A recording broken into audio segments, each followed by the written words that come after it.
Okay, today we will study about the hyperthyroidism. Hypothyroidism हमने पिछले video में कर लिया था और उसको मैंने पीपीटी में बनाया था, आप लोग उसको देखें जाके, बहुत ही अच्छा वीडियो है। और जो गॉइटर और हाइपोथायराइडिज्म या हाइपरथायराइडिज्म का जो भ्रम है, जो बच्चे ये सोचते हैं कि गॉइटर और हाइपोथायराइडिज्म दोनों एक ही चीज़ है, ऐसा नहीं है। तो आप उस वीडियो को ज़रूर देखिएगा। आज हम बात करेंगे हाइपरथायराइडिज्म की। हाइपरथायराइडिज्म में जब एक्सेसिव सिक्रीशन होने लगता है थायराइड हार्मोन्स का, उसे क्या बोलते हैं? हाइपरथायराइडिज्म। तो चाहे हाइपोथायराइडिज्म हो, चाहे हाइपरथायराइडिज्म हो, this disease is most common in the women. ठीक है, 8 times much more common than in women than man. ठीक है, और this is the second most prevalent disease. Number 1 पे कौन है? Diabetes mellitus. और नंबर 2 पे कौन है? हाइपरथायराइडिज्म। ओके, सो पॉइंट पे आते हैं सीधा। Hyperthyroidism is excessive productivity of thyroid hormone T3 and T4। ठीक है, यह हम लोगों ने बात करी थी कि थायराइड हार्मोन T3 और T4 को क्या करता है? रिलीज करता है। T3 को बोलते हैं ट्राई आइडोथायरोनिन और T4 को बोलते हैं thyroxine. This is try iodothyronine and this is called thyroxine. ठीक है, और थायराइड ग्लैंड में ही सी सेल्स होते हैं जो कि क्या रिलीज करते हैं? Calcitonin, which regulates the calcium level in the blood. Got the point? चलो, अब इसके कॉजेस क्या हैं? अच्छा, इस excessive productivity of thyroid hormone T3 and T4, यानी कि T3 T4 बढ़ जाते हैं, जिसमें क्या रिजल्टिंग होता है? Hyper metabolic state. हाइपोथायराइडिज्म में मेटाबॉलिज्म स्लो होता है, इसलिए वेट गेन होता है। अब यहाँ पर ये क्या है? मेटाबॉलिज्म, जो कहते हैं ये है मेटाबॉलिज्म है, वो फास्ट होता है, क्योंकि थायराइड हार्मोन बहुत, वो जो T3 और T4 मैंने उस हाइपोथायराइडिज्म के वीडियो में पूरा डिटेल बताया हुआ है, उसको आप देखिएगा, मैं उसका लिंक डाल दूंगा। ठीक है, तो यहाँ पर मेटाबॉलिज्म बढ़ जाता है, तो यहाँ पर भूख भी बढ़ जाती है। हाइपो में भूख कम लगती है लेकिन वेट गेन होता है, यहाँ भूख बढ़ती है लेकिन वेट लॉस होता है। आगे देखेंगे। What the point? So causes and risk factor क्या बेटा? Graves disease. आपने देखा होगा कि ग्रेव्स डिजीज बोलते हैं हाइपरथायराइडिज्म को, तो ये वही Graves disease. This is one of the causes for hyperthyroidism. और ये क्या है? Auto immune. जैसे हाइपो में क्या था? ये हाशिमोटोस डिजीज। ठीक है, तो वो क्या था? Auto immune. तो जब ऑटो इम्यून हाइपरथायराइडिज्म होता है तो उसे हम लोग क्या बोलते हैं? Grave disease, and this is more common. दूसरे कॉजेज है टॉक्सिक मल्टीनोड्यूलर गॉइटर। ठीक है, थायराइड एडिनोमा यानी CA, cancer, thyroiditis, inflammation of the thyroid gland, या कोई भी थायराइड मेडिसिन का ओवरडोज। ठीक है, अगर हाइपो में आप बहुत ज़्यादा ओवरडोज ले रहे हैं लीवोथायरॉक्सिन का, तो उस कंडीशन में भी थायराइड ग्लैंड में T3 और T4 का सिक्रीशन बढ़ सकता है। जब बढ़ जाएगा तो उसको क्या बोलेंगे? हाइपरथायराइडिज्म। ठीक है, इसकी पैथोफिजियोलॉजी बेटा बहुत सिंपल है। मैंने आपको बताया था कि क्या बोलते हैं, जो TSH है, TSH कहाँ से रिलीज होता है? From anterior pituitary. ठीक है, और TSH को रिलीज करने वाला कौन होता है? हाइपोथैलेमस। हाइपोथैलेमस क्या रिलीज करता है? TRH, thyrotropin releasing hormone. Thyrotropin releasing hormone जाता है एंटीरियर पिट्यूटरी में, ये क्या रिलीज करता है? TSH is a thyroid stimulating hormone. Thyroid stimulating hormone किस में जाता है बेटा? थायराइड ग्लैंड में। लेकिन यहाँ पर आप देख रहे हैं कि TSH का जो सिक्रीशन है वो कम हो रहा है, लेकिन बॉडी को तो मेटाबॉलिज्म करना ही करना है। तो थायराइड ग्लैंड क्या होता है? TSH के कम सिक्रीशन से थायराइड ग्लैंड ओवर एक्टिव हो जाता है, क्योंकि बॉडी की डिमांड है कि T3 और T4 बढ़ाओ, मेटाबॉलिज्म करो।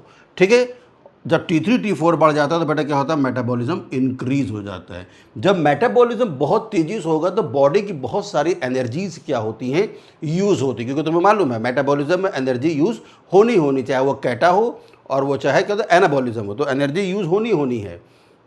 तो बहुत ज़्यादा एनर्जी यूज़ होती है तो बॉडी में उसके बहुत सारे सिस्टमिक इफेक्ट से पड़ते हैं। इसीलिए जब ग्रुप ऑफ सिम्टम्स हो जाते हैं तो उसे क्या बोलते हैं? थायरोटॉक्सिकोसिस। Got the point? चलो, ये पैथोफिजियोलॉजी हो गई।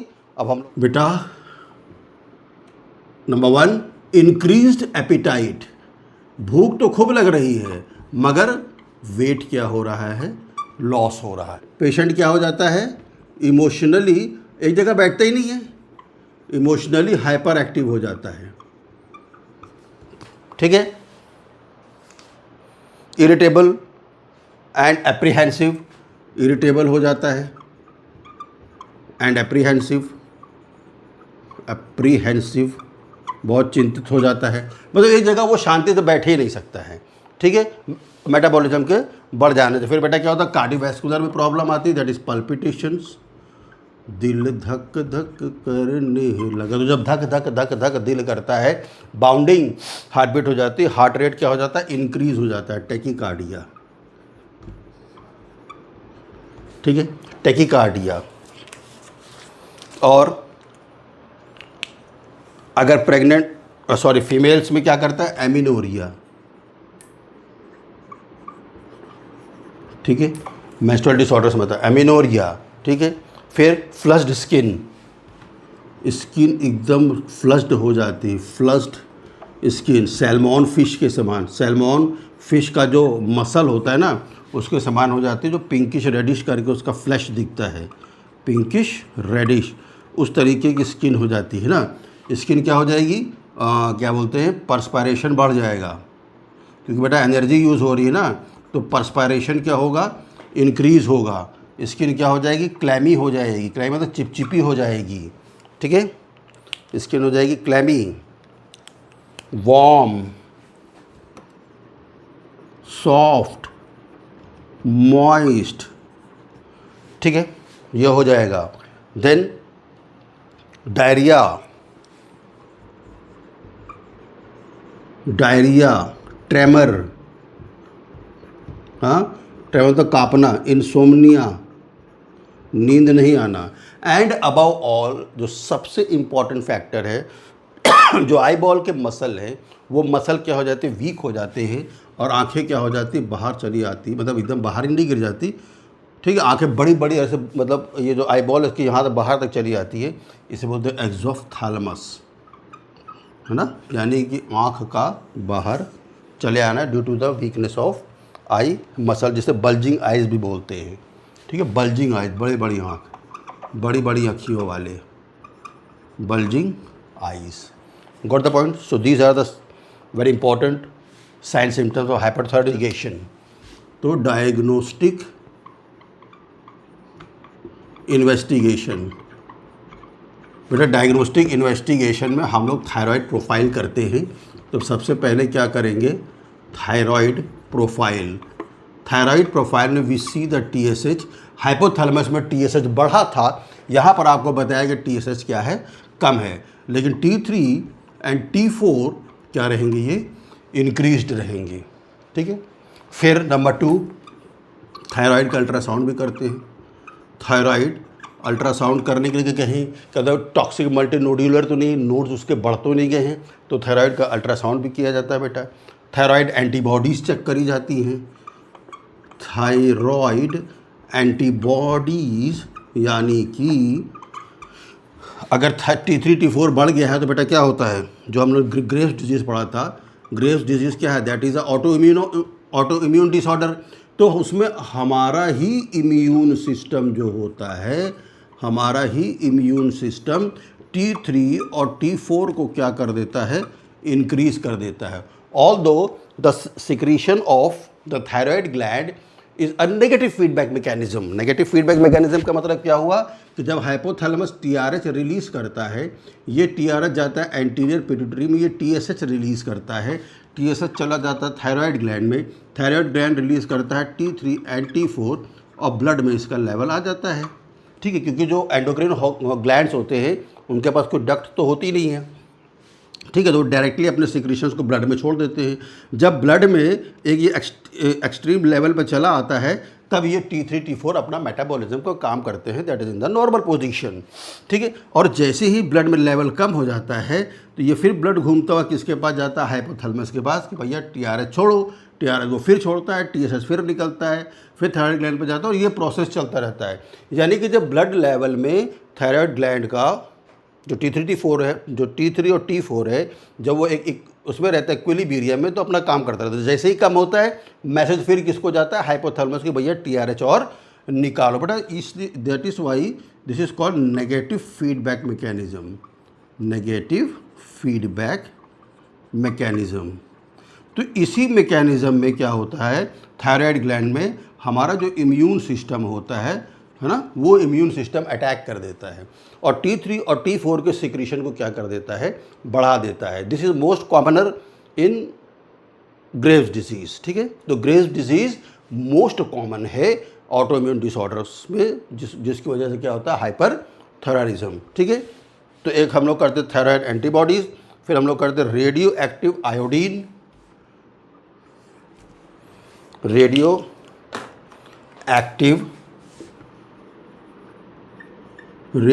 एक्टिव आयोडीन अपटेक, ठीक है, RAIU भी इसको बोला जाता है, ठीक है। तो इसमें क्या करते हैं बेटा, आयोडीन की छोटी छोटी पिल्स पेशेंट को दी जाती है, जैसे I-123 या I-131। तो ये आयोडीन की पिल्स होती है, ये वो होती है क्या, रेडियो एक्टिव होती है, इसको डाल दिया जाता है। उसके बाद फिर क्या करते हैं, उसको देखा जाता है, ठीक है। ये हो गया। चलो इसके कॉम्प्लिकेशंस देख ले बेटा। If the hyperthyroidism will be untreated, अगर आप अनट्रीट करेंगे, हिंदुस्तान में जैसा गोबर चाट लो, नीम चाट लो और क्या होता है, करेला खा लो, तो बेटा ये सब चीज़ गड़बड़ा जाती है, ठीक है। अच्छा एक चीज़ मैं भूल गया, जो साइन सिम्टम्स है, जब ग्रुप ऑफ साइन सिम्टम्स होते हैं ना, कई सारे साइन सिम्टम्स एक साथ दिखाई देते हैं, group of sign symptom when many of the sign symptoms seen at a time, तो उस हाइपरथायराइडिज्म में उस कंडीशन को क्या बोलते हैं, थायरोटॉक्सिकोसिस। गॉट द पॉइंट, ठीक है। उसको तो ये क्या है, ग्रुप ऑफ साइन सिम्टम्स है। चलो कॉम्प्लिकेशंस देख लें, भन थायरोटॉक्सिकोसिस हो गया आपका। कॉम्प्लिकेशन बेटा थायरोटॉक्सिक क्राइसिस। नंबर 1, मेरा पेन आज धोखा दे रहा है, थायरोटॉक्सिक क्राइसिस, ठीक है। इसको बेटा थायराइड स्टॉर्म भी बोलते हैं, थायराइड स्टॉर्म एक तूफान है। This is a life threatening, ये लाइफ थ्रेटनिंग है, ध्यान देंगे। दूसरा क्या, हार्ट फेलियर हो सकता है, हार्ट फेलियर, ठीक है। तीसरा क्या है, ग्रेव्स एक्सोफ्थाल्मस, ग्रेव्स एक्सोफ्थाल्मस, ठीक है। ऑस्टियोपोरोसिस यानी कि बोन का कमज़ोर होना। These are some of the major complications of hyperthyroidism. Okay, management बेटा फिर 3 टाइप के इसमें होते हैं। वन इज क्या बोलते हैं, फार्माकोलॉजिकल, जिसमें हम दवाई देंगे, ठीक है। दूसरा है सर्जिकल और तीसरा है डाइट। मतलब डाइट से ठीक नहीं होगा, ठीक तो नहीं दोनों से होगा, लेकिन क्या डाइट देंगे ये भी हम आपको साथ साथ में क्या होता है बताते चलेंगे, ठीक है। तो बेटा एंटी थायराइड ड्रग्स देते हैं, जैसे कार्बिमजोल,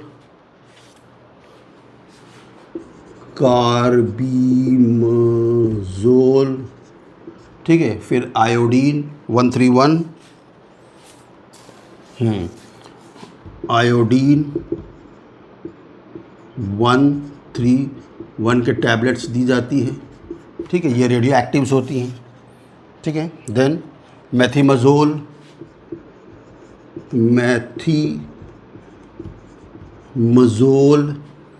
ठीक है। फिर कुछ propyl थायरोसिल,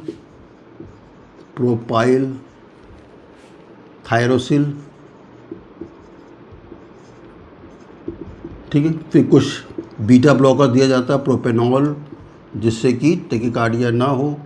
these are the beta blockers, ठीक है। और ये क्या है, रेडियो एक्टिव आयोडीन थेरेपी, ठीक है। अब बेटा सर्जिकल सर्जिकल मैनेजमेंट में या तो सब टोटल थायराइडेक्टमी या फिर और टोटल थायराइडेक्टमी। तो एक लोब निकाल दो और चाहे दोनों लोब निकाल दो। जब एक लोब निकालेंगे तो एक लोब काम करता रहेगा, बाकी मेडिसिन चलती रहेगी। और चाहे पूरा का पूरा थायराइड निकाल दो बेटा, तब ये बहुत इसकी नर्सिंग केयर बहुत इंपॉर्टेंट हो जाती है। ठीक है। Then diet is high caloric diet, high protein diet. ठीक है। और अवॉइड एक्सेसिव आयोडीन। ठीक है। Got the point. तो ये है बेटा इसका management. Now we will see the role of nurse, कि नर्स का क्या रोल होगा हाइपरथायराइडिज्म में। आइदर सर्जिकली कर रहे हैं या फार्माकोलॉजिकली कर रहे हैं, पेशेंट एडमिट है थायराइडोटॉक्सिकोसिस में, तो क्या होगा। क्योंकि पेशेंट क्या हो जाता है, इरिटेबल। तो इरिटेबल जब हो जाता है तो आपको क्या करना है, काम एनवायरनमेंट करना है। चिल्लाना नहीं है, ए इधर आ छुटकी, ऐसे नहीं चिल्लाना जोर जोर से। ठीक है। Monitor vital signs, post operatively vital sign को क्या करना है, मॉनिटरिंग करना है। न्यूट्रिशियस डाइट देनी है पेशेंट को, न्यूट्रिशियस डाइट को टीच भी करना है। और न्यूट्रिशियस डाइट पेशेंट को देनी वो हमने आपको बता दिया है। अगर पेशेंट एक्सोफ्थाल्मस में है तो क्या करना है, आई केयर। ठीक है। आई केयर करना है पेशेंट का। ठीक है। आता है आर्टिफिशियल टीयर्स, जिससे कि आँख सूखे नहीं। ठीक है। आई बॉल या उसका जो कंजंक्टिवा है वो सूखे नहीं। और लाइट से इरिटेशन ना हो करके डार्क ग्लासेस पहना देना है पेशेंट को। ठीक है। Teaching about medicine,